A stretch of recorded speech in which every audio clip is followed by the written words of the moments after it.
piece of news. David Hasselhoff left Baywatch to star on Broadway in Jekyll and Hyde. And you know what? He's really scary. Take a look. There's such a fine line between a good man and a bad.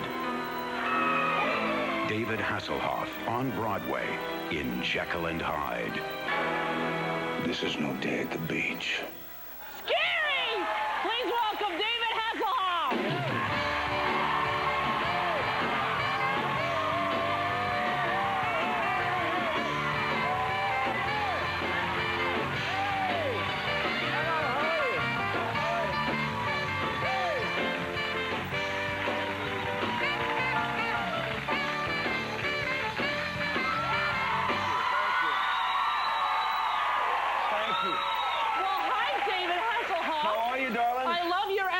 Nobody does an entrance on this show like you. Oh, thanks. I was looking for you here, and there you were up there. Yeah, well, these are the people that brought me to Broadway, so there you come go. on, There you go. Yeah. Now, has it been a dream of yours your whole life? Everything. You know, I started when I was 8 years old. I saw a play called Rumpelstiltskin. Yeah. Had a theater in my basement. I did Peter Pan. Sure. And I said I wanted to go to Broadway, and I took a wrong turn, which got me The Young and the Restless, Knight Rider, right, and now Baywatch, and it took me, I'm 48 years old, and honest to God, it took me 40 years to get here. Yeah. And the night before last, I walked on stage, and I just put my feet here, and I went, yeah. Dream 47B. You know? Exactly. It took me 40 years, and it was, you know, there's a song in the show called This Is the Moment. Yes. And that song meant so much to me because it was really about doing what it was in my heart, yeah. You know, and what I wanted to do and what I knew I could do. And I had to prove it really to myself more than anything. And I got through 2 shows, and things are going very well. Yes, and I had my friends were there the first night and said they stood and screamed. Got a standing ovation. Yes, you did, and congratulations on that. Thank you. That's a wonderful, wonderful thing. Yeah. Have you seen the fans, the Jeckies? Because, you know, people love that show like no one... Jeckies, my God, they have these Jeckies of people that see the show 70 times. Yeah. By the way, I brought hats for everybody. Did you guys excellent. Yeah, you know, there is one lady, I actually saw Polly Bergen the other day. She's performing at Feinstein's and kind of one of my mentor. And Polly, sitting next to me was a lady who actually received the first Grammy. And she's seen the show about 50 times, and she's in her 70s. And I'll tell you, these people are just diehard fans because the show is one of the most incredible scores. It is. And it's a very difficult role to do every night. I have such anxiety, you know, trying to just get out there and get through it.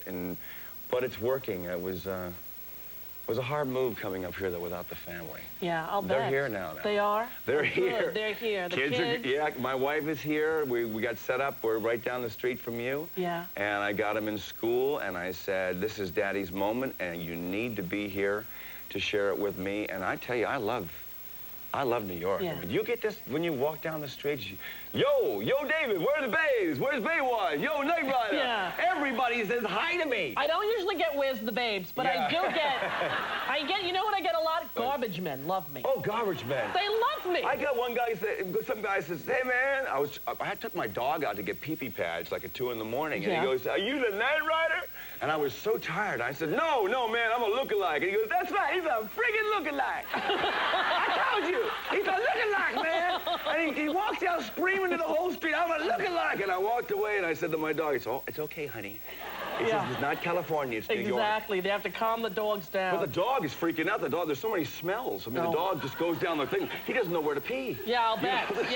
This dog is like, oh, I like this. You're going to have to get him puppy Prozac, I think, yeah. because dogs all freak out when they just come to New York. They do, they freak. We had garbage men the other day. The garbage men were, they scream the things that you can't imagine, you know? Yeah, yeah. Hey, sweetheart, don't feel bad about that interview today. Tomorrow will be better. Yeah. Thank you. Thank you. You know, what do you say? You're looking good. You gained a little, but you didn't gain it all. Yeah. Keep going, sweetheart. You look good. Yeah. Hey. Well, I get the other thing. God, you're so thin in person. I go, well, TV ads. Why am I explaining myself to this guy? Exactly. Yeah. I always tell people TV ads about 40 pounds. It does. Yeah, which people don't realize. It does. It adds 40 Exactly. pounds. We are so thin backstage. Yeah. Now, spooky things are happening at your apartment, someone told me. I went into my apartment, and the maid came up to me, and I said, look, can you kind of fold things for me? I had no idea the rehearsals were going to be this intense, and I'm really having a nervous breakdown. I can't even get my clothes washed. And she said, sure. So I gave her some money, and she said, oh, you're doing Jekyll and Hyde? I said, yes. She goes, oh, Mr. Brickus stayed here. I said, Leslie Brickus, the man who wrote the show with Frank Wildhorn? She said, yes. I said, oh, did he stay here? She said, no, he wrote Jekyll and Hyde in this apartment. Wow. And I went, well. I said, well, are you sure he wrote it? She goes, yes, I took care of him 4 years ago. He wrote the show. It took him 5 months. And so I'm in the same apartment that Leslie Brickus was in. That's amazing, huh? Yeah, and also Edward Mulhare, who played Devon on Knight Rider, he passed away. And right before Edward died, you know, I said I was going to Broadway. And he goes, and Edward starred on Broadway here in My Fair Lady. And he said, murder them for both of us, you know. Right. It was one of these classic perfect deaths. And then I walked on stage, and Barry Ingham, who's in the show, said I was best friends with Edward Mulhare, so the first night we dedicated the show to Edward, and kind of watched over me. Yeah. Made sure that, hello, darling, hit your marks and don't forget your lines. Exactly. You know, so it was wonderful to have this kind of energy. There's nothing like the emotion when you're there. I remember opening that on Broadway. I sobbed like a baby. Remember, John? In the curtain call? Oh, my God, I did the same thing. Sobbing like I couldn't control it. I couldn't even bow. My wife said, you fell over on your bow. I said, oh, my God, honey, I was just, all came out of me. Yeah. I was, you know, it was the first time I got through the show without stopping. Right. You know, so I was thanking everybody. I thanked God. I thanked my first grade teacher. I thanked Buddha, Allah. I just said thank you everybody, you know. Well, I want to thank you for coming here, because I know it's not easy to get up after doing those shows. And the Plymouth Theater, go see him in Jekyll and Hyde. And my movie, I've got this movie, like Sleepless in Seattle. One True Love. It's One True Love. It's really so much like your movie. Excellent. It's a true story.